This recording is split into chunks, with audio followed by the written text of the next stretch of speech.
Hakuna Matata. What a wonderful phrase. Hakuna Matata. Ain't no passing craze. It means no worries for the rest of your days. It's all problem-free, platform and spree.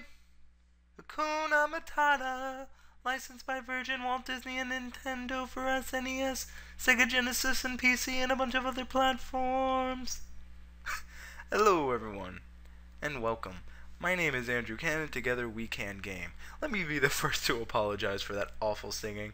I just wanted to get that out of the way now because I know I'm likely to sing or want to sing during this episode.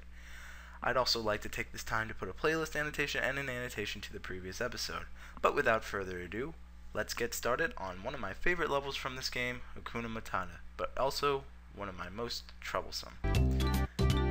Now, I'm going to give you a time to listen to the music.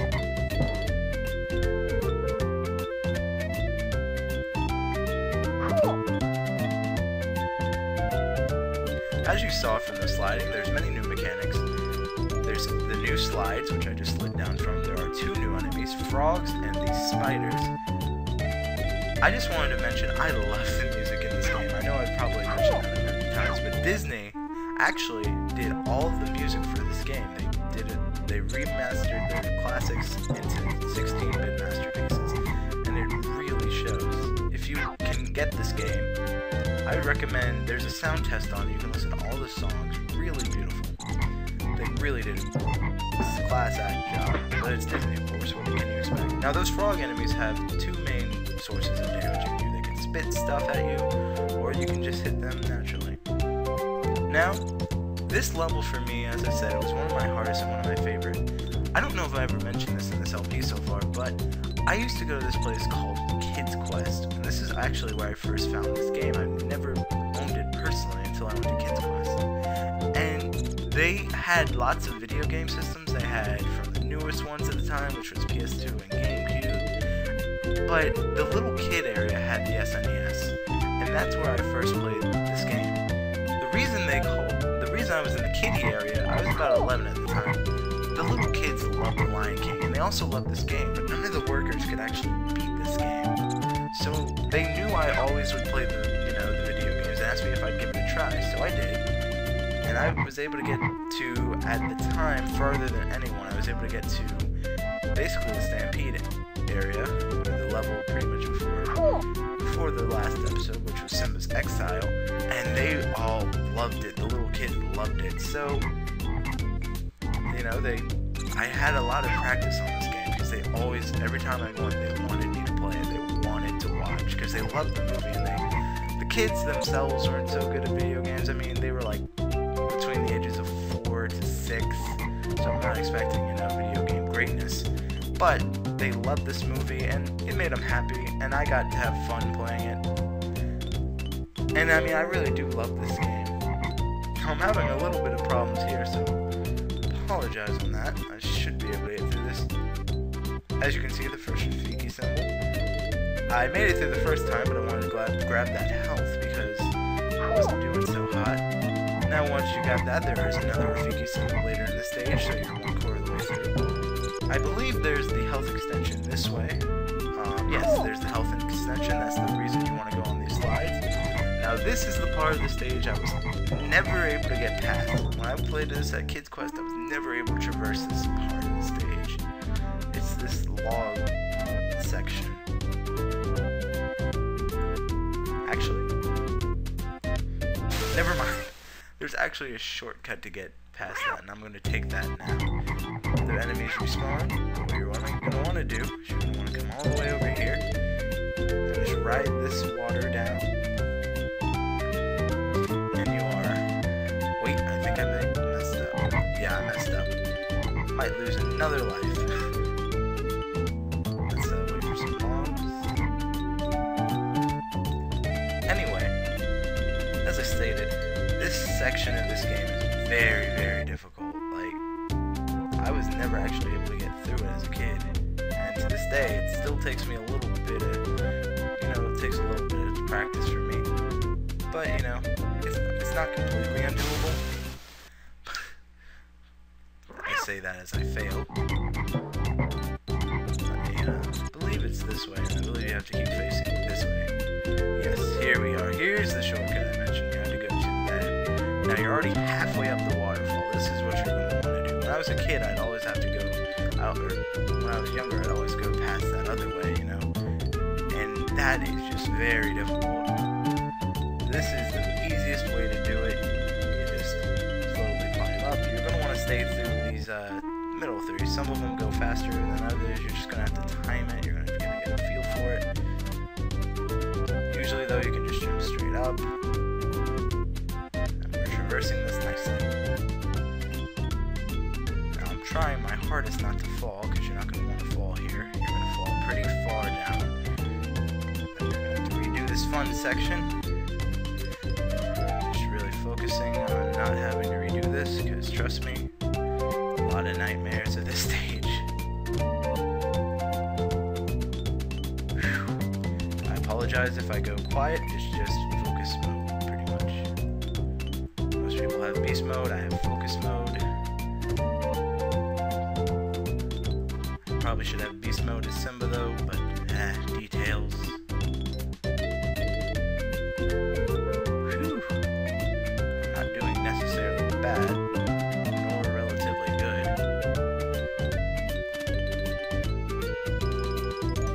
The three in the middle, like I said, they're really good, but they can also not be there when you need them.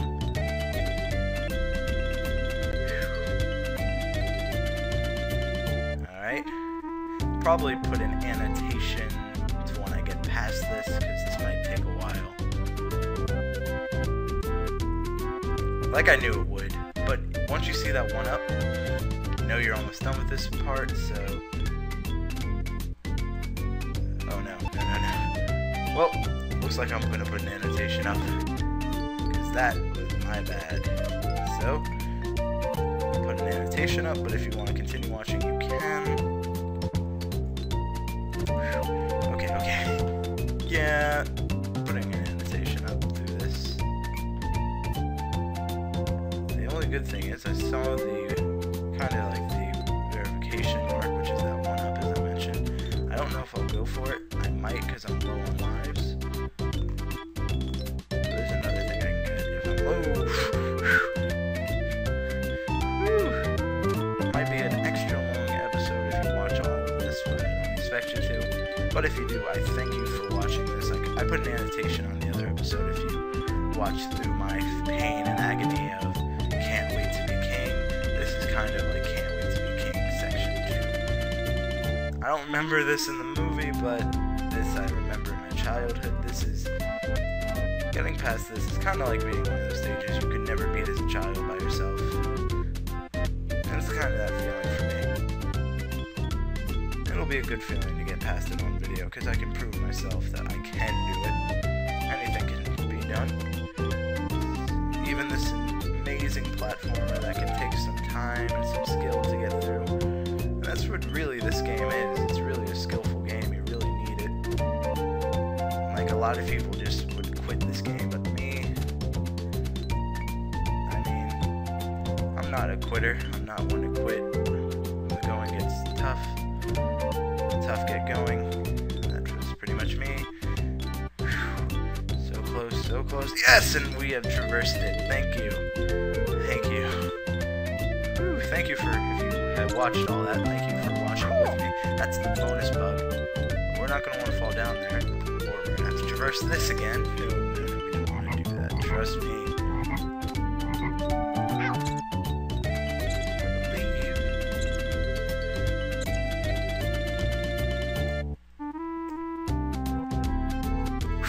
Yes, you're going to want to get that Rafiki symbol. I don't know what's under here all that well. That's why I'm kind of hesitant. I do think there's a drop-off. Oh, yes.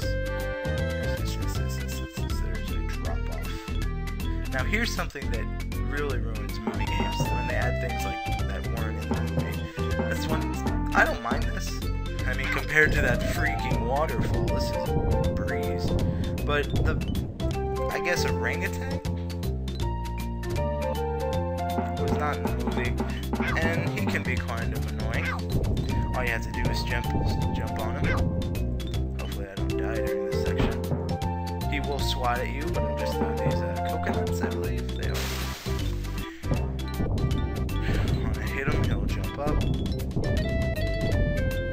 go further in the stage. These coconuts. They sound like basketballs in a way. It's eating a banana. I have 2 health left. I think we can do this together. We can. Yeah, this is definitely going to be a longer episode, I can tell you that much.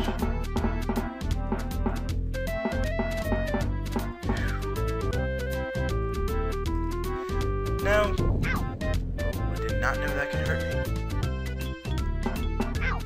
Ooh. And here's that death animation. Down to 2 lives. Not that happy with that, but I'm just happy to get through that waterfall section, to be honest with you. Waterfall section is the death of me as a person. It's not really, but it's not as bad as I make it out to be, but I think we all have those levels as a kid that we just cannot get, or we've had to call a parent or someone to help you do it. And that was kind of that was it for me. Doing this, you know, younger me would be proud, because I know I told myself when I was younger I'd probably never be able to do it, and here I am. Makes me proud. And I thank you guys for watching. I know there's a lot of Let's Plays of this out there, so I appreciate it if you choose to watch this one.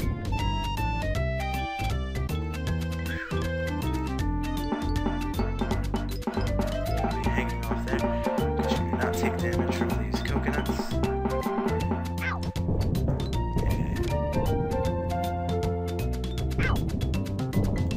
Better than the first time.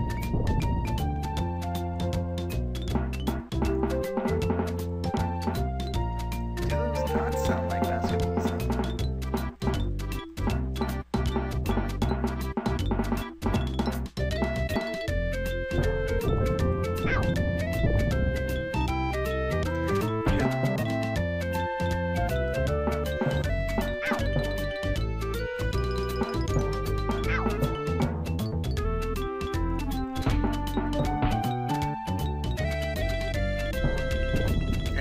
Done.